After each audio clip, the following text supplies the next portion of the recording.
Bagaimana bila mertuamu adalah penganut kejawen dan suka menjalani ritual?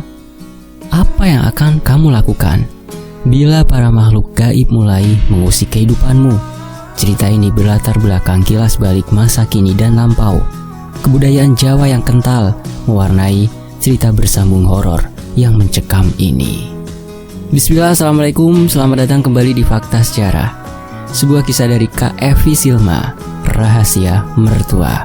Oh ya, sebelum masuk ke bagian 1, teman-teman juga bisa follow akun YouTube dan akun KBM-nya Kak Evi Silma. Untuk linknya nanti ada di deskripsi ya. Dan selengkapnya, ini dia Rahasia Mertua, Penyimpan Kerangka, bagian pertama. Ayolah, kita cari kontrakan, Mas. Aku tidak mau lagi tinggal di rumah ini. Rengekku memelas.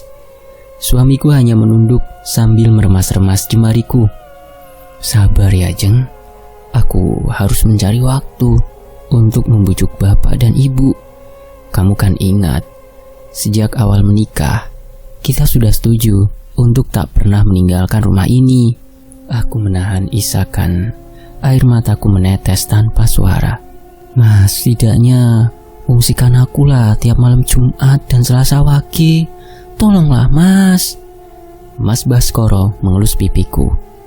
Nanti ya, aku pikirkan bagaimana caranya. Aku tak menjawab. Sesak dadaku. Aku merasa seperti mengalami dejavu. Percakapan yang sama, jawaban yang sama, terus saja begitu berulang-ulang, tanpa jawaban pasti, tanpa jalan keluar. Sejak sebelum menikah, Mas Baskoro sudah menjelaskan bahwa kedua orang tuanya tak mengizinkan kami meninggalkan rumah besar ini. Kami tak boleh memiliki rumah sendiri ataupun mengontrak. Baskoro adalah anak kami satu-satunya, pewaris di keluarga ini. Jadi kalian tidak perlu mencari rumah lagi. Toh saat kami meninggal, kalianlah yang akan memiliki rumah ini. Begitu kata bapak mertuaku saat kami berembuk untuk menentukan tanggal lamaran. Waktu itu aku mengiyakan dengan senang hati. Siapa yang tak suka disuruh tinggal di rumah megah dan halaman dan pekarangan rumah yang luas, penuh dengan pohon buah dan bunga? Burung-burung berkicauan nyaris sepanjang hari, bunga-bunga bermekaran, buah yang masak di pohonnya dan siap disantap. Sebuah rumah idaman bagiku. Belum lagi bangunan rumahnya yang luas dan penuh dengan perabotan etnik yang indah. Sebagai seorang pelukis dan pecinta seni, rumah ini adalah surga bagiku. Namun ternyata ada satu hal yang luput dari perhatianku, dan baru ku tahu setelah hari pertama menyandang status sebagai Nyonya Baskoro. Kedua mertuaku adalah penganut kejawen yang kental. Di keseharian, bapak selalu memakai iket dan kemeja hitam. Ibu selalu bersanggul cepol dan memakai kebaya di acara apapun itu.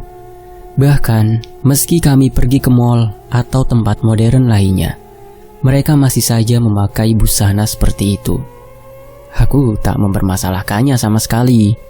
Namun setelah pesta pernikahan usai dan rumah sepi dari para tamu, baru aku merasa sunyi, senyap, dan janggal tinggal di rumah ini.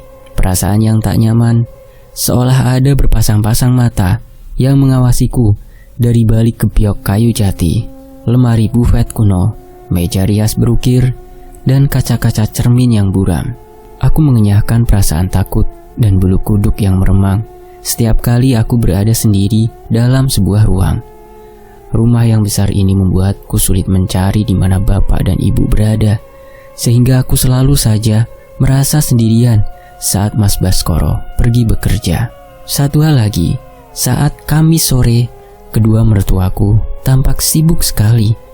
Mereka berbelanja berdua ke pasar tradisional saat siang hari. Saat di dapur, kulihat mereka membongkar keranjang belanjaan, mengeluarkan telur ayam kampung, bunga mawar, melati, kantil, cempaka, kemenyan, daun pandan, dupa, dan banyak lagi benda-benda aneh lainnya, termasuk jajan pasar. Lalu mereka menatanya di atas sebuah tampah bambu berukuran sedang yang sudah dialasi dengan daun pisang. Selain itu, ada sebuah kendi kecil yang terbuat dari tanah liat yang diisi air putih.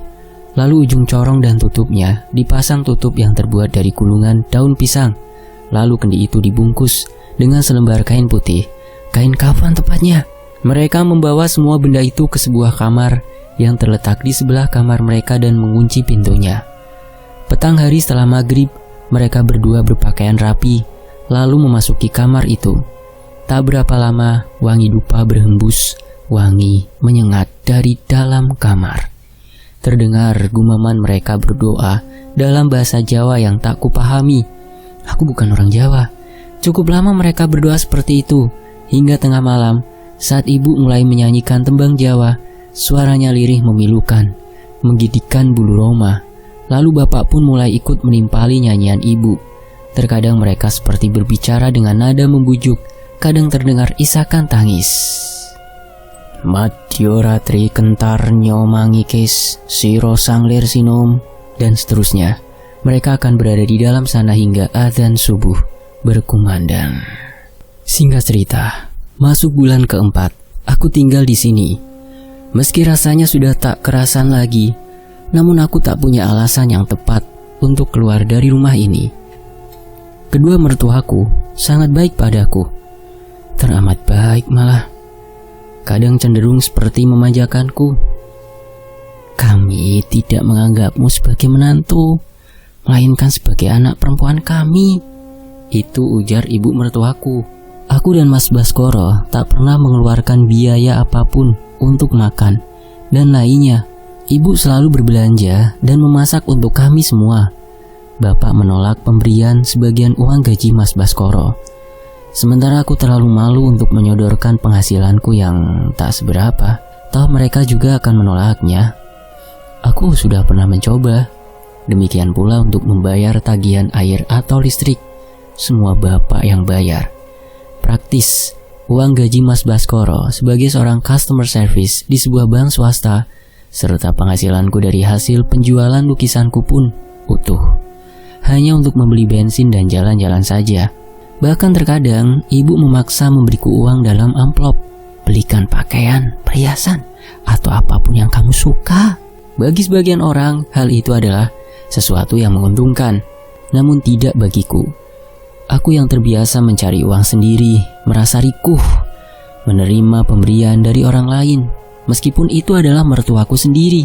Segera saja laci-laci lemari kamarku menjadi tempat penyimpanan amplop-amplop berisi uang pemberian mertuaku yang sama sekali tak pernah aku gunakan.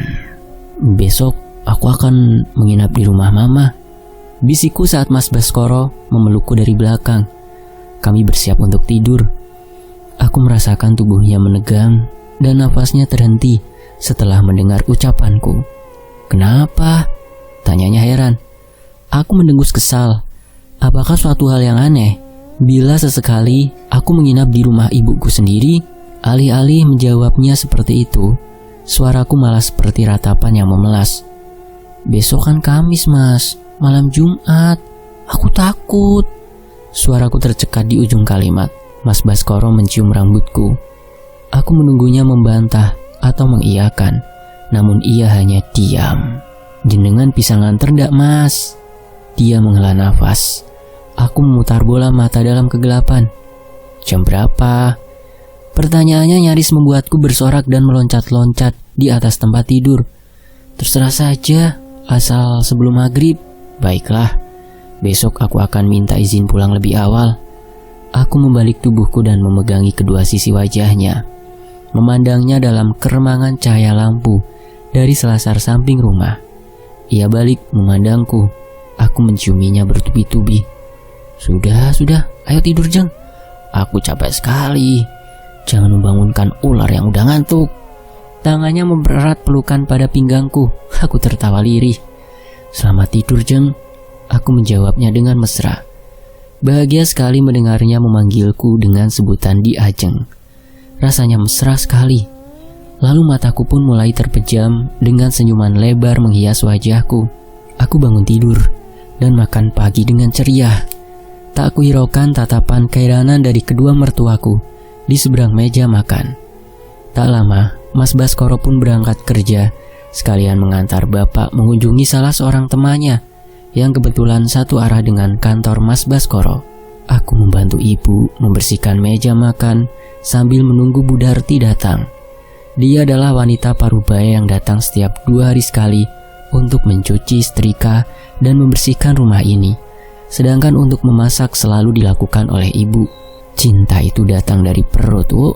Layani suami dan keluargamu dengan makanan hasil olahan tanganmu sendiri. Selalu itu yang ibu katakan padaku saat aku membantunya memasak. Aku setuju dengan pendapat beliau. Teman-teman setuju nggak? Komen ya. Bu, nanti sore nunggu Mas Bas pulang, aku akan pergi ke rumah mama. Tangan ibu yang sedang memotong-motong wortel mendadak terhenti. Beliau tampak tercengang. Aku mendadak tegang dan menahan nafas. Namun sedetik kemudian ekspresi ibu berubah. Senyum tipis muncul di wajah beliau. Kenapa tidak besok sore saja pas akhir pekan? Kan besok pagi suamimu masih kerja. Aku ragu sejenak. Mataku berputar, liar, mencoba mencari alasan yang tepat. Aku kangen sama mama, jawabku sekenanya. Oh ya sudah, setelah memasak nanti ibu ke pasar sama bapak. Kamu jangan pergi sebelum kami pulang ya. Nggih bu, jawabku patuh. Selesai masak, ibu memanggil bapak dan kami pun makan siang bertiga. Lalu mereka berangkat ke pasar seperti yang biasa mereka lakukan setiap Kamis siang. Aku masuk ke dalam kamar, mengumpulkan pakaian kotor dan membawanya ke ruang cuci setrika di ruangan bagian belakang rumah. Bu Darti sedang memasukkan cucian ke mesin cuci sambil menyetrika. Bu, boleh aku nyala sebentar untuk menyetrika baju ini bu? Tanyaku sambil mengacungkan 2 setel bajuku dan Mas Bas yang akan aku pakai ke rumah mama. Dah usah mbak, sini, biar aku saja yang menyetrika, jawab Bu Darti ramah. Tapi bu, sudah ndak apa-apa, toh setrikaan hari ini cuma sedikit, jawab Bu Darti dengan logat Solo yang kental. Aku pun menyerahkan baju-baju itu dan duduk di kursi rotan di pojok ruang setrika sambil membaca pesan dari Mas Bas ke aplikasi WhatsAppku. Sejak kapan Bu Darti bekerja di rumah ini? Mumpung kami berdua, aku pun mencoba mengobrol dengan wanita ramah ini. Oh, sudah lama sekali mbak, sejak Mas Bas masih balita. Lalu mengapa ibu tidak tinggal di rumah ini saja? Kan banyak kamar yang kosong, ada 4 mungkin. Bu Darti tampak menimbang sejenak sebelum menjawab. Enggak mbak, lebih enak tidur di rumah sendiri. Ibu takut ya tinggal di sini saat malam. Pertanyaanku membuat ekspresi Bu Darti berubah sekejap. Meski kemudian senyum kembali menghias wajahnya yang bulat merona. Namun itu tak luput dari pengamatanku. Enggak, takut apa sih mbak? Elaknya disertai tawa canggung. Aku menghela nafas. Aku paham ia menyembunyikan sesuatu. Selain Bu Darti, suaminya yang dipanggil Pak Subur juga bekerja sebagai tukang taman di rumah ini. Beliau merawat semua tanaman, memberinya pupuk, memanen buahnya, dan menyiraminya tiap sore. Aku bertekad, bila Bu Darti tak mau bercerita, maka aku akan memaksa Pak Subur untuk bercerita rahasia apa yang ada di rumah ini. Aku yakin pasti mereka tahu. Iya, sudah kalau Bu Darti tidak mau cerita, aku ke pekarangan saja ya, nanya Pak Subur. Aku sudah hendak bangkit saat Bu Darti menahanku. Wajahnya berubah serius, menatapku dengan tajam. Mbak, tidak perlu bertanya padaku atau Pak Subur. Percayalah, sebentar lagi Mbak Sarah juga akan tahu sendiri. Sedetik aku terpana dan terus menatap Bu Darti hingga beberapa detik berikutnya. Aku mengedikkan bahu. Baiklah Bu, matur nuwun sudah menyetrika baju-baju ini. Inje mbak, sami-sami. Wajahnya berubah ramah kembali. Aku bergegas mengangkat tumpukan baju itu dan keluar dari ruang cuci setrika. Sepanjang selasar dari ruang cuci menuju kamarku, aku terus melamun dan berpikir. Sementara itu di taman, aku lihat Pak Subur sedang memangkasi dahan pohon mangga.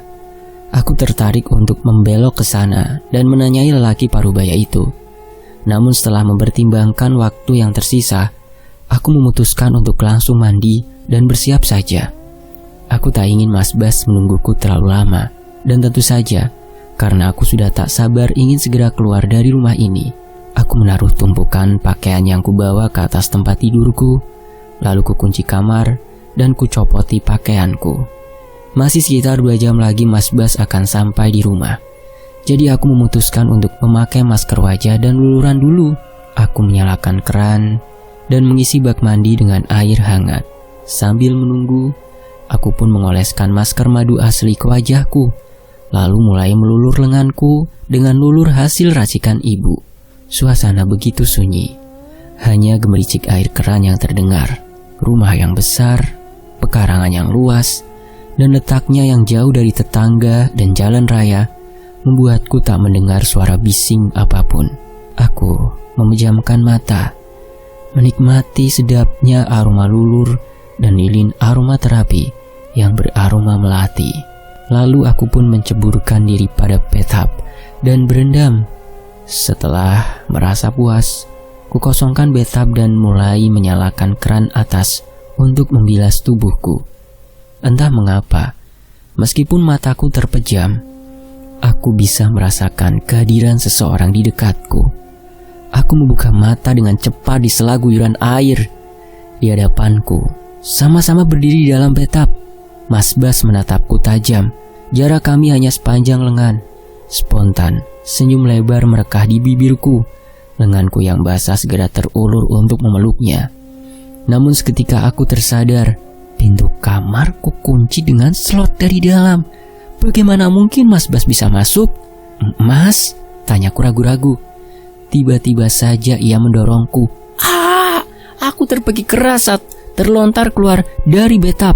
Punggungku terasa patah dan pergelangan kaki kananku terkilir. Saat itu aku baru tersadar, dia bukan Mas Bas.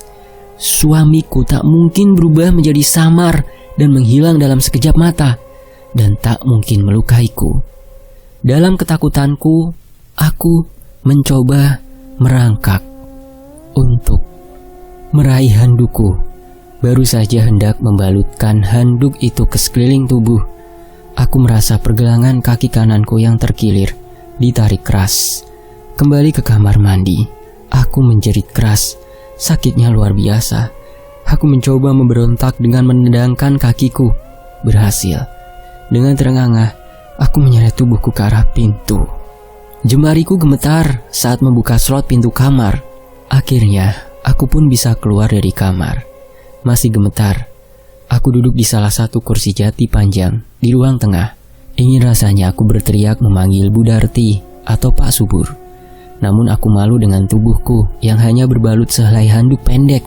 Aku kebingungan antara masuk kembali ke kamar dan berpakaian, atau menyusul Bu Darti dengan tubuh nyaris telanjang seperti ini. Akhirnya aku memutuskan untuk menyusuri selasar secepat mungkin, sambil berdoa dalam hati agar Pak Subur tak menoleh ke arahku. Aku meringis saat bangkit dari kursi, namun kuabaikan rasa sakit yang menyengat itu dan segera menerobos pintu samping. Aku memekik sekali lagi. Tubuhku bertubrukan dengan Bu Darti. Keranjang penuh pakaian yang dibawanya jatuh ke lantai. Pakaian yang sudah disetrika pun berhamburan. Mbak Sarah, kenapa, Mbak? Bu Darti memelukku dan membawaku kembali ke kursi jati yang beberapa detik tadi kududuki. Ayo, pakai baju dulu, Mbak. Bu Darti memungut salah satu blusku dari lantai dan meloloskannya ke kepalaku. Lalu ia duduk di sebelahku. Tangan beliau mengelus-elus lenganku. Tatapan matanya prihatin. Aku tak berani bercerita. Mau ku antar ke kamar, Mbak? Aku mengangguk lemah. Aku yakin sekali wajahku kini sangat pucat. Kami masuk ke dalam kamar. Bu Darti menunduk saat aku mengenakan pakaian dalam dan menarik sebuah celana katun, lalu mengenakannya. Aku tak tahan lagi berada di rumah ini, Bu. Isahku tertahan. Bulir air mata mulai merembes ke pipiku. Mbak mencintai Mas Bas? Aku mengangguk terburu-buru. Punggung tanganku mengusap air mata dengan kasar. Kalau Mbak mencintainya, bertahanlah. Lawanlah Mbak, jangan menyerah. Apa yang sedang kuhadapi, Bu? Sekali lagi Bu Darti membisu, senyumnya sedih. Sementara itu, sayup kedengar mobil mertuaku memasuki garasi. Ibu beresin dulu pakaian-pakaian yang jatuh tadi. Jangan sampai Bu Sastro tahu ya. Aku mengangguk lemah. Bu Darti meninggalkanku. Aku sudah merasa sedikit tenang setelah meneguk segelas air putih dari dispenser di sudut kamar. Aku membiarkan pintu kamarku terbuka. Mendadak tatapanku terhenti pada kamar di sebelah kamar ibu. Kamar tempat mereka berdoa. Letaknya memang tepat di sebelah seberang kamarku. Pintu kamar itu menutup perlahan dari dalam. Setengah jam kemudian, aku dengar suara mobil Mas Baskoro memasuki garasi. Disusul ketukan langkah sepatunya menuju ke kamar kami. "Hei Jeng, udah siap?" tanyanya sembari mengendurkan dasi panjangnya. Namun seketika ia menatapku heran. "Loh, kenapa? Kamu sakit? Wajahmu pucat sekali, Jeng." Ia menghampiriku ke tempat tidur dan mengelus rambut panjangku yang masih basah terurai di atas bantal. "Aku jatuh di kamar mandi, Mas. Aku tak berdusta, tapi hanya itu yang ingin kukatakan." "Aduh, kamu kurang hati-hati sih. Mana yang sakit?" Ia memeriksa seluruh tubuhku. "Sudah diurut dan diparmi sama ibu kok. Sudah mendingan." "Kenapa kamu bisa jatuh, Jeng?" Kepalaku agak pusing, gak enak badan." "Ini juga sebetulnya bukan dusta. Ayo yuk kita ke dokter sekarang," ujarnya gusar. Ia menyelipkan lengannya pada punggungku dan membantuku duduk. "Enggak usah, kita ke rumah mama aja sekarang." "Ngawur kamu itu, Jeng. Rumah mama itu 4 jam perjalanan. Punggungmu ndak akan kuat duduk selama itu. Lagi pula, nanti di sana kamu ndak akan bisa istirahat. Si Alisa akan mengganggumu terus-terusan, ngajak main dan jalan-jalan ke mall." Aku membayangkan gadis kecil keponakanku yang lucu itu. Benar kata Mas Bas. "Ayo segera berangkat. Sebentar aku pamit pada bapak ibu." Mas Bas berjalan cepat menuju ke dapur. Sejurus kemudian ia kembali dan memapahku ke mobil, diiringi pandangan kedua mertuaku. Singkat cerita, setelah menunggu antrian 3 orang, tibalah giliranku memasuki ruang praktek dokter. Tekanan darah ibu agak rendah. "Iya dok, mungkin karena kurang tidur," jawabku. "Nafsu makan gimana?" "Akhir-akhir ini menurun dok." Mas Bas menoleh cepat mendengar jawabanku. Keningnya berkerut. Kecemasan tampak di wajahnya. Dokter lelaki parubaya itu berpikir sejenak. "Kapan terakhir ibu mengalami haid?" Sebentar dok." Aku membuka kalender yang ada di ponselku, lalu tercengang.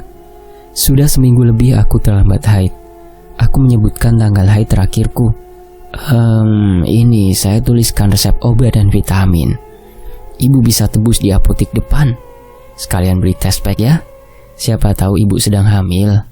Saya tidak bisa tahu tanpa pemeriksaan darah atau USG." Dokter itu mengulurkan kertas resep. Aku membayar biayanya dengan setengah melamun. "Jadi istri saya harus istirahat total kan dok?" Pertanyaan Mas Bas seolah basa-basi saja. Penegasan bahwa aku tak boleh ke rumah mama. Aku diam saja. Pikiranku sedang sibuk menduga-duga, apakah aku hamil atau tidak. Benar, ibu harus istirahat. Jangan bepergian atau melakukan pekerjaan berat sampai kondisinya pulih. Mas Bas tersenyum penuh kemenangan. "Cek dulu di kamar mandi, Jeng." Mas Bas membuka sepatu dan bajunya.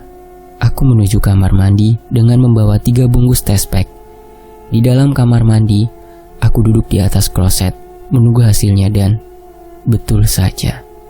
Dari ketiga tes pack itu, semuanya menunjukkan hasil positif. Aku hamil. Perasaanku terbagi antara bahagia karena mengetahui anak Mas Bas yang tumbuh di rahimku, serta kesedihanku karena harus tinggal di rumah ini. "Bagaimana?" Mas Bas memandang penuh harap saat aku membuka pintu kamar mandi. Aku tersenyum dan mengacungkan 3 tes pack itu. Mas Bas nyaris berteriak histeris sebelum ia menutup mulutnya. Matanya berbinar bahagia. Besok kita beritahu bapak ibu, bisiknya sambil mengayun tubuhku dalam pelukannya.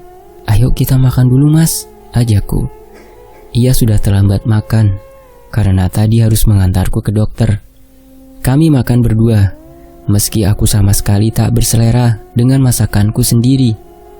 Aku menahan mual dan memaksa diri untuk makan, demi menemani Mas Bas. Bapak dan ibu sudah masuk ke kamar tempat mereka berdoa. Jantungku berdebar keras. Aku ingin segera meninggalkan dapur, lalu mengunci diri di dalam kamar kami. Mas Bas membereskan piring bekas makan kami dan memasukkan sisa lauk ke dalam lemari es. Lalu ia memapahku kembali ke kamar. Aku berbaring sambil mengetik pesan untuk mama, menjelaskan alasan mengapa aku membatalkan kedatanganku. Namun aku sama sekali tak menyinggung perihal kehamilanku. Aku ingin mengatakannya secara langsung. Mas Bas meraih tanganku. Aku tahu diri. Kumatikan ponsel dan kuletakkan di meja kecil sebelah tempat tidur. Tidurlah yang nyenyak. Jaga kesehatanmu dan bayi kita. Iya, aku ingin sekali tidur yang lelap, tanpa terbangun hingga esok pagi. Namun membayangkan apa yang sedang terjadi di seberang kamarku, rasanya tak mungkin. Pernah aku terpikir untuk minta pindah ke kamar lain, namun ternyata kamar-kamar lain pintunya menghadap langsung ke kebun yang rimbun. Pasti sangat menyeramkan saat malam hari. Hanya kamar mertuaku, kamar tempat mereka berdoa, dan kamar ini saja yang terletak di bagian depan rumah dan pintunya menghadap ke ruang tengah.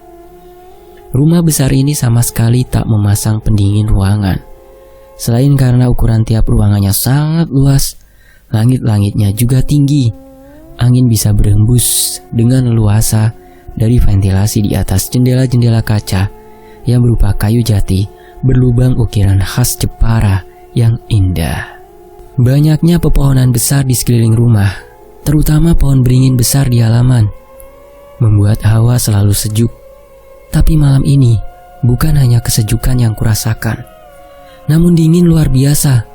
Orang Jawa menyebutnya musim baratan. Angin barat ditandai dengan hembusan angin dingin yang kencang. Aku menarik selimut hingga ke leherku. Mas Bas tertidur pulas. Dengkurannya sedikit keras. Aku susah sekali memejamkan mata. Sekujur tubuhku mulai jarem, seperti kata ibu. Aku ingin memeluk Mas Bas, namun kuurungkan niat itu. Aku tak ingin mengganggu tidurnya yang nyenyak. Lagi pula tubuhku tak bisa kumiringkan ke sisi kanan. Angin berhembus di luar jendela. Aku bisa mendengar dahan yang gemertak dan daun-daun berkerosak. Suara angin bersiul menembus ventilasi atas jendela kamar yang mengarah ke kebun. Telingaku mulai mendengar gumaman ayah dan ibu dari dalam kamar doa. Bau dupa dan kemenyan bercampur aroma bunga taman yang kuat menyeruak masuk melalui celah ventilasi di atas pintu kamar. Aroma mistisnya membuatku mual luar biasa. Aku berbaring dengan gelisah, ingin rasanya memuntahkan isi perut. Kepalaku mulai berputar, pusing luar biasa. Aku merinding. Berkali-kali ku coba meneguk ludah dan menyabarkan diri untuk tidak ke kamar mandi. Namun rasa asa mulai naik ke tenggorokanku. Dengan hati-hati, aku menyibakkan selimut dan bangkit dari tempat tidur. Keringat dingin mulai membasahi punggung dan keningku. Tertatih aku berjalan menuju kamar mandi dengan perpegangan sepanjang dinding. Untunglah, dalam keremangan dari lampu teras, aku masih bisa melihat tanpa perlu menyalakan lampu. Baru setengah jalan, aku dengar suara kidung yang bapak ibu lantunkan semakin jelas dan keras, menyayat hati. Madya ratri kentarnyo mangikes siro sanglir senom saking taman miyos putulane. Kalau diartikan dalam bahasa Indonesia seperti ini: tengah malam suasana mencekam, dia sang pemuda dari taman keluar pintu belakang. Tidak ada yang menanyai. Perjalanannya selamat, sudah sampai jalan besar. Pramila Rama ibu den bekteni kinarya jalaran, anane badan puniki kinawruhan padang hawa. Telingaku berdenging-denging mendengar lantunan kidung mereka. Sesampainya di kamar mandi, Aku berjongkok di depan kloset dan memuntahkan seisi perutku. Lemes rasanya tubuhku. Tenggorokanku pun terasa sakit. Dengan gemetar, ku nyalakan keran air di wastafel dan ku basuh wajahku. Lalu ku keringkan perlahan dengan handuk. Aku ingin sedikit berlama-lama di kamar mandi. Seandainya saja aku tidak tiba-tiba teringat kejadian sore tadi. Lekas-lekas ku matikan lampu kamar mandi. Ku tutup pintunya. Perlahan lalu kembali ku susuri dinding menuju tempat tidur. Saat di pojok dinding luar kamar mandi, barulah aku bisa melihat keseluruhan isi kamar kami. Aku mendongak memandang ke arah Mas Bas. Dan seketika tubuhku membeku. Ada sosok bayangan yang duduk menghadap Mas Bas di sisi ranjang yang tadi ku tiduri. Lututku serasa goyah. Dengan jemari yang gemetar, ku coba berpegangan pada meja televisi. Makhluk itu nampaknya menyadari bahwa aku sedang memperhatikannya. Ia memutar tubuhnya sedikit ke arahku. Tubuh tembus pandang itu bergerak pelan sekali, seolah tak terburu-buru. Ketakutanku memuncak seiring wajahnya yang kini berputar menghadapku. Aku tak tahu ia berjenis kelamin lelaki atau perempuan, jantan atau betina. Aku juga tak tahu apakah rambutnya memang panjang atau hanya bayangan hitam yang melingkupi kepalanya. Makhluk itu kini lurus memandangku, menghadapku tepatnya, karena pada tempat yang seharusnya adalah sepasang bola mata, ternyata hanya 2 buah lubang hitam sejajar. Permukaan wajahnya berwarna putih pucat dan seperti kering berkerut-kerut. Namun yang paling membuat nyaliku runtuh, wajah makhluk itu adalah wajahku dalam versi iblis mengerikan. Aku ingin berteriak, namun ketakutan yang menguasaiku membuat lidahku keluh. Aku menggelosor lemas ke lantai. Air mataku mengalir tanpa kendali. Makhluk itu pun tiba-tiba menjatuhkan diri di sebelah tempat tidur, lalu memposisikan tubuhnya seperti merangkak menghadapku. Aku berteriak dalam hati menyebut nama Allah. Zikir kulantunkan meski tanpa suara. Aku berdoa agar Mas Bas terbangun dari tidurnya. Tepat pada saat aku pasrah, Mas Bas menggumam dan membalikkan tubuhnya. Makhluk itu tampak terkejut. Aku masih bisa mendengar kidung lirih yang ibu nyanyikan. Tiba-tiba saja, makhluk itu merangkak dengan cepat, seakan hendak menerkamku. Aku terpekik ngeri, namun ternyata makhluk itu hanya melewati sampingku dan lalu menembus dinding kamar mandi. Mas Bas terbangun kebingungan. Ia menepuk-nepuk kasur di sisinya dan tak menemukanku. Ia berpaling saat mendengar isakanku. "Jeng, kamu ngapain di situ?" Ia bangkit dari tempat tidur dan menghampiriku yang bersimpuh di dekat meja televisi. Dengan jari yang gemetar dan basah oleh keringat, aku menyambut tangannya yang mengangkat tubuhku. "Kamu merasa sakit?" "Iya," jawabku lirih. Mas Bas menghela nafas. "Istirahat yuk, besok kita konsultasi ke dokter lagi." Aku menurut dan berbaring kembali di sisinya. Mas Bas menyelimutiku dan mengecup keningku. Ia mengelus-elus perutku yang masih rata hingga ia kembali tertidur. Mataku masih terjaga. Otakku masih sibuk mencerna kejadian barusan dan makhluk apa gerangan yang menggangguku.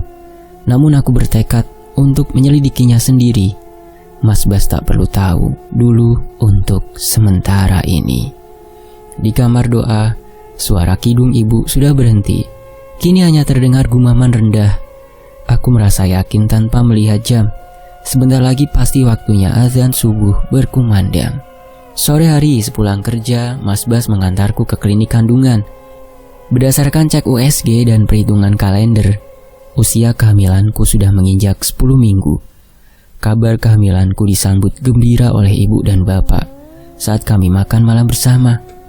Sudah lama sekali tidak ada tangisan bayi di rumah ini. Ibu berkata-kata dengan mata yang berkaca-kaca. Bapak memberikan selamat dan menepuk punggung Mas Bas dengan rasa bangga.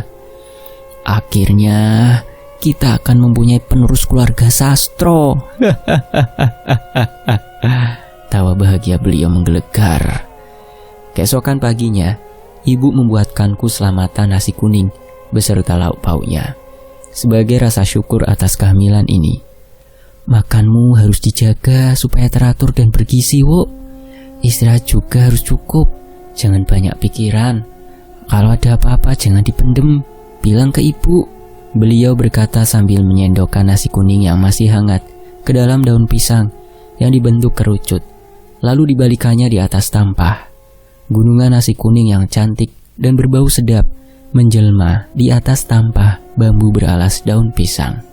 Aku tertegun beberapa saat. Sempat tergoda untuk bercerita tentang penampakan beberapa makhluk di dalam kamarku. Tapi cepat-cepat ku gigit lidah agar tak keceplosan. "Injeh bu," hanya itu jawabanku. Sambil membantu ibu menata lauk pauk di atas tampah. Aku mendengarkan cerita beliau tentang masa kecil Mas Baskoro. Mata ibu tampak berbinar-binar. "Semoga kalian punya banyak anak, wo. Ibu ndak keberatan ngomong mereka." Kami berpandangan dan saling melempar senyum. Bu Darti dan Pak Subur berpamitan hendak pulang. Ibu memberi mereka nasi kuning dan lauknya dalam sebuah besek bambu. "Selamat ya Mbak Sarah, jaga kandungannya baik-baik," ucap Bu Darti sambil mengelus lenganku. Beliau memandangku tajam saat ibu tak memperhatikan. Aku merasakan sebuah pesan tersirat dari ucapan beliau.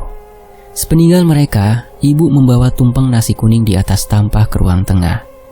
Bapak menengadahkan tangan dan berkomat kamit mendoakan. "Nunggu masmu pulang ya, nanti kita makan bersama," kata ibu. Aku mengangguk setuju. Toh aku juga perlu mandi. Gerah rasanya. Pinggang dan kakiku masih lumayan sakit. Hingga hari ini aku belum bisa berkunjung ke rumah mama. "Telepon saja mama, minta beliau datang menginap di sini," saran Mas Bas tadi malam. Sebelum mandi, aku menimbang-nimbang untuk menelpon mama atau tidak. Aku ingin memberitahu beliau tentang kehamilanku, tapi tidak lewat telepon. Tadi sewaktu kami di dapur pun ibu menyarankan hal yang sama, seperti yang dikatakan Mas Bas. Aku bingung. Jarak rumah mama cukup jauh. Akan sangat melelahkan bila beliau datang dan langsung pulang di hari yang sama. Akhirnya aku pun memutuskan untuk menelpon beliau. "Baiklah, lusa subuh mama akan berangkat. Naik travel saja." Aku tersenyum senang meski sadar mama tak melihatnya. Saat ku tutup pembicaraan kami, baru aku tertegun. Di kamar mana mama akan kutempatkan? Lusa sekitar pukul 10:30 siang, mama tiba. Aku yang sudah menunggu beliau di teras rumah bergegas menghampiri dan mencium tangannya sebelum meraih tasnya. "Dah usah, biar mama bawa sendiri. Jalanmu saja masih pincang," tolak mama. Aku menggandeng beliau menuju ruang tamu. Ibu keluar tergopoh-gopoh dengan senyum lebar. "Oh, monggo Bu Ningrum, mari silakan masuk." Beliau memeluk mama dengan erat dan saling menempelkan pipi kanan kiri. Ibu tampak bahagia dengan kedatangan mama. "Ayo ke dapur Bu, kita ngobrol di sana. Sementara Bu Darti menyiapkan kamar panjenengan." Ibu langsung menarik tangan mama. Aku mengikuti kedua wanita parubaya itu ke dapur. Tempo hari itu saya sudah siapkan mangga untuk Sarah bawa ke rumah panjenengan. Malah Sarah terpleset dan batal pergi. Tapi untunglah, justru dengan itu kita tahu bahwa sebentar lagi kita akan punya cucu. Mata ibu berbinar-binar saat mengatakan hal itu. Beliau mengupas mangga dan menyajikannya dengan bersemangat. Kebalikannya, aku justru terkejut karena hal yang ingin kusampaikan sendiri pada mama justru sudah diucapkan oleh ibu. Mama pun tak kalah terkejutnya. Beliau memutar tubuhnya dan menatapku tak percaya. "Kamu hamil?" Iya Ma." "Loh, kamu belum memberitahu mamamu tahu?" sela ibu. Beliau juga sama-sama terkejut. "Belum Bu, rencananya nanti setelah santai." Tapi malah ibu sudah membocorkannya. Omelku dalam hati. "Alhamdulillahirobbil alamin," seru mama yang langsung memelukku. Ibu tersenyum memandangi kami berdua. Sambil mengelus punggung mama, aku berpikir betapa beruntungnya aku memiliki dua orang wanita penyayang ini. Andai saja ibu tak usah melakukan hal-hal mistis yang menyeramkan itu. Selesai makan siang bertiga, mama menemaniku melukis di teras belakang yang menghadap ke kebun.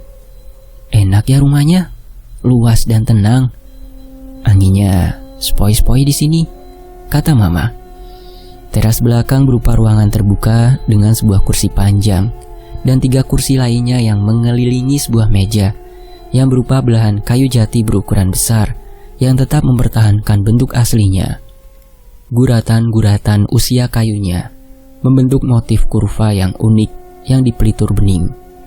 Ibu meletakkan sebuah bokor tanah liat berisi air beserta irisan daun pandan dan kelopak-kelopak bunga mawar dan melati di atas meja.